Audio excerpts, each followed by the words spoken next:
Y estamos con un abrazo, en este caso a la distancia, con el querido amigo Alberto Acosta Garbarino, licenciado en Administración de Empresas y además es presidente del directorio del Banco Familiar SAECA y presidente de la Fundación Desarrollo en Democracia, DENDE, que a propósito está DENDE hoy ofreciendo un panel internacional interesante de análisis de la situación geopolítica Asia-Pacífico respecto a la seguridad, la economía, la democracia. ¿Cómo te va? Buen día, Alberto, ¿cómo estás?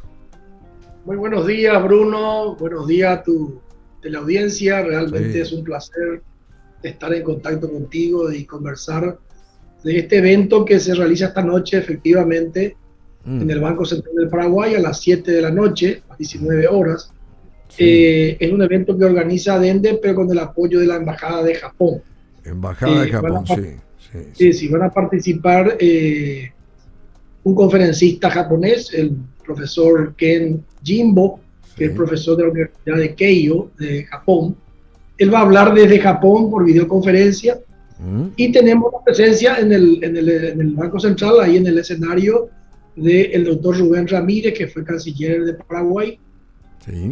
y de Estefanía Laterza, que es la actual viceministra de REDIEX, para tocar un tema que creo que es fundamental que los que tienen función de liderazgo en el Paraguay conozcan, entiendan y vean las amenazas y las oportunidades que esta situación del Asia-Pacífico tiene para América Latina y para Paraguay.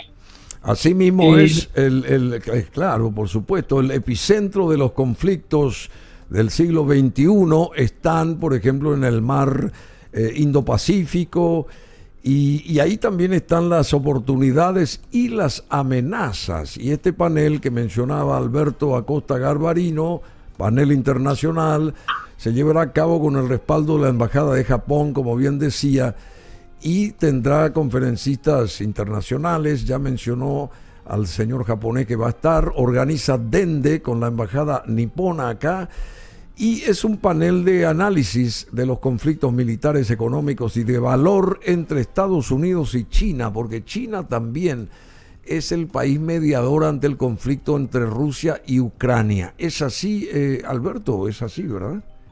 No, definitivamente, si hacemos un pequeño rápido repaso histórico, Sí.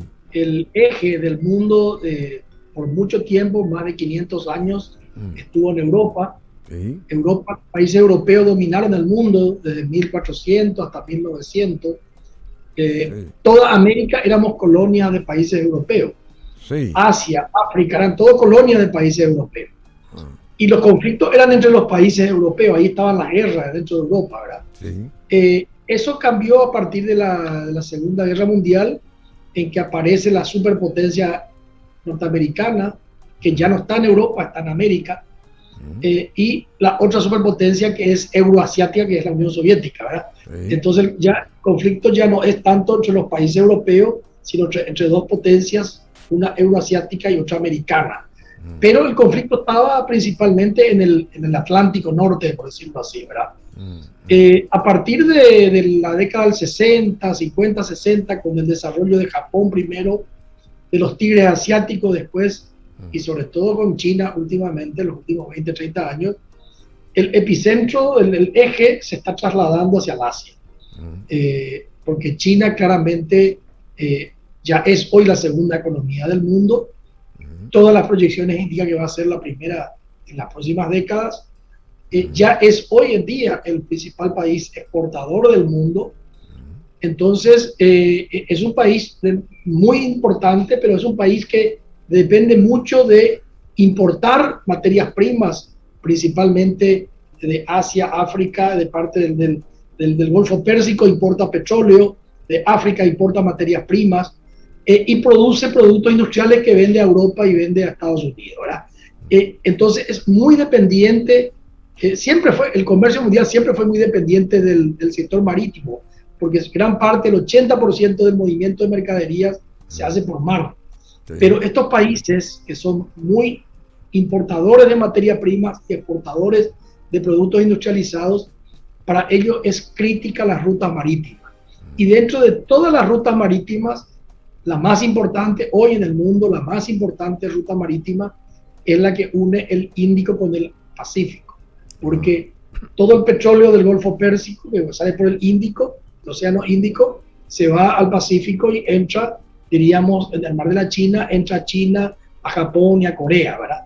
Entonces, fíjate que el 80% del petróleo que consume China, esa máquina gigantesca que para moverse requiere combustible, que requiere petróleo, ¿verdad? El 80% viene de Medio Oriente, del Golfo Pérsico. Entonces, y acá yo quiero traer un poco a colación, y este sería un tema para debatir contigo y con la audiencia. Sí. ¿No? Sí. Cuando hablamos, sobre todo aquí estamos hablando del conflicto de Ucrania, ¿verdad? Sí.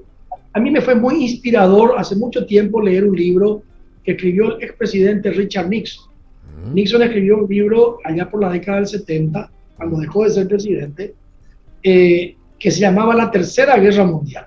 Así. Y ese libro decía que es equivocado pensar que la Tercera Guerra Mundial iba a ser una guerra nuclear, porque evidentemente al haber poder nuclear, nadie se anima a usar el poder nuclear. Es el fin de la humanidad prácticamente, ¿verdad? Entonces, la Tercera Guerra Mundial, decía Nixon en su libro, comenzó cuando terminó la Segunda Guerra Mundial.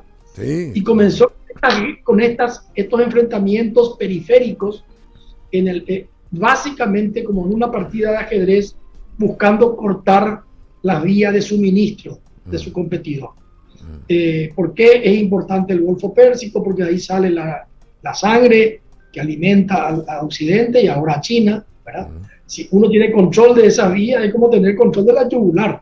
Te cortan ahí y se cortó, ¿verdad? Claro. Entonces, el control de esa vía es fundamental. Y tan fundamental es que Estados Unidos, que tiene su flota, el comando del Pacífico, que nuclea toda la flota que estaba en el Pacífico, en el año 2018 cambió de nombre. Ya no es el comando del Pacífico, es el comando del Indo-Pacífico, porque la zona crítica es esa unión del Índico con el Pacífico. Sí. Ahí está el estrecho, por ejemplo, de Malaca, en Malasia, donde pasa gran parte del comercio que va al Asia. Controlar eso es controlar todo esa yugular, por decirlo de alguna manera. Claro. El término de Nixon, ¿verdad? Entonces, los conflictos del mar de la China, el mar del sur de la China, en todo ese Indo-Pacífico, son conflictos que van a ser lo que van a marcar realmente los conflictos del siglo XXI, ¿verdad? ¿Quién controla los...? Siempre en la ruta marítima hay dos cosas que son críticas. Una son los estrechos. ¿Por qué Inglaterra no entrega todavía Gibraltar, verdad? Ahí controla la entrada al Mediterráneo. La entrada, ¿verdad?, al Mediterráneo, claro. Sí. ¿Por qué es tan importante para Turquía el Bósforo, el Dardanelos, que une el mar Negro con el Mediterráneo? O sea, ¿por qué es importante para Rusia Crimea, para tener su flota en el Mar Negro? O sea, el mar es muy importante. Y dentro del mundo, lo más importante va a estar en este Indo-Pacífico. Bueno, entonces vamos a hablar de esto con el profesor japonés, pero después vamos a bajar a Paraguay para ver un poquito, bueno, qué tenemos que hacer los paraguayos, ¿verdad?, para insertarnos en ese mundo complicado, en esa zona. Creo que este paso que hemos dado con la bioceánica es, para ir más atrás, Bruno, recordás que Paraguay antes solamente salía al mar a través del río. El río de la Plata, sí. Sí, salía por el Paraná hasta el río de la Plata y salía al mar. Esa era la única vía de salida de Paraguay. Hasta que en la década del 50 se hizo lo que se llama el Camino al Este. Se construyó Puerto Presidente Strone, que hoy es Ciudad del Este. Se construyó el Puente de la Amistad y se consiguió los puertos francos de Paranaguá. Eso le dio otra vía de salida terrestre, ¿cierto?, a Paraguay por la vía terrestre al Atlántico, ¿verdad? En este siglo XXI va a ser fundamental tener un camino al oeste, hacia el Pacífico, ¿verdad? Paraguay, Bolivia y Perú, ¿te acuerdas que creo que te dije alguna vez? La bioceánica, que ahora viene de Brasil, pasa por Paraguay, va por Argentina y va a Chile, es la que nos permitiría tener una salida terrestre al Pacífico, porque allá va a estar los mercados. China va a ser la primera economía del mundo en las próximas décadas. Ahí está el mercado más grande, ahí vive más de casi, si sumamos India, vive más de la mitad de la población mundial. Claro, claro. Porque India tiene 1.300 millones y China tiene 1.400 millones. Sumar esos dos países, la población de ambos países, ya tener la mitad de la población del mundo. Claro, casi. Pero si sumás, Indonesia tiene más de 100 millones de habitantes, hay muchos países poblados, ¿verdad? En esa zona del Indo-Pacífico, la zona del sur del Mar de la China, viven 2.300 millones de personas. Y es la zona más rica porque ahí están las ciudades más ricas de China, también en el sur, ¿verdad? Entonces, tenemos que tener conexiones, es importante esto. Y un tema que hay que hablar y hablar, yo sé que no es fácil, es el tema de China, relaciones con China, ¿verdad? Porque hoy nos hemos quedado atrapados, yo creo que en este conflicto. Atrapados sin salida estamos hoy, porque tenemos que defender a Taiwán por petición de Estados Unidos y eso nos obliga a no tener relaciones con la China continental, esa es la verdad. Así bueno, este panel internacional, Alberto, entonces arrancará a las 19 en el Salón de Convenciones del Banco Central del Paraguay, panelistas internacionales, en el caso de Ken Jimbo, que va a estar desde Japón, vía Zoom, naturalmente, dando sus opiniones muy importantes. Y acá en el Salón de Convenciones del Banco Central, Estefanía Laterza, embajadora viceministra de REDIEX, y el ex canciller nacional Rubén Ramírez Lescano. Hay tres ejes fundamentales sobre este panel internacional y en el marco del análisis de la situación geopolítica Asia-Pacífico, el de seguridad, economía y democracia. Así que tiene la gente oportunidad absoluta para concentrarse en todo esto, que va a ser fabuloso a partir de las 19. Hay que pagar algo para ingresar ahí, Alberto. La entrada es gratuita, lo que pedimos es que se registren. Hay unos teléfonos ahí que están colocados, pero si uno no se pudo registrar, llega ahí y no va a tener mayores problemas para ingresar, ¿verdad? La entrada es prácticamente libre y gratuita. Bueno, te agradecemos mucho como presidente de DENDE, también a esa organización que siempre está a la vanguardia en este tipo de opciones positivas para la ciudadanía. Muchas gracias. También a la Embajada de Japón, que responde y respalda esto. Y bueno, cuando quieras, también acá en vivo y directo contigo, charlando como la vez anterior, sería placentero compartir minutos acá en nuestra cabina de cristal. Muchas gracias, Alberto Acosta Garbarino, excelente esta transmisión y bueno, el éxito del mundo para ustedes hoy a partir de las 19 hasta las 20:30, Salón de Convenciones del Banco Central del Paraguay, entrada gratuita para aquella gente interesada en saber cuál es el pulso del mundo, por dónde pasa la historia hoy en el planeta. Muchas gracias, Alberto. Gracias, Bruno. Un abrazo y saludo a la audiencia.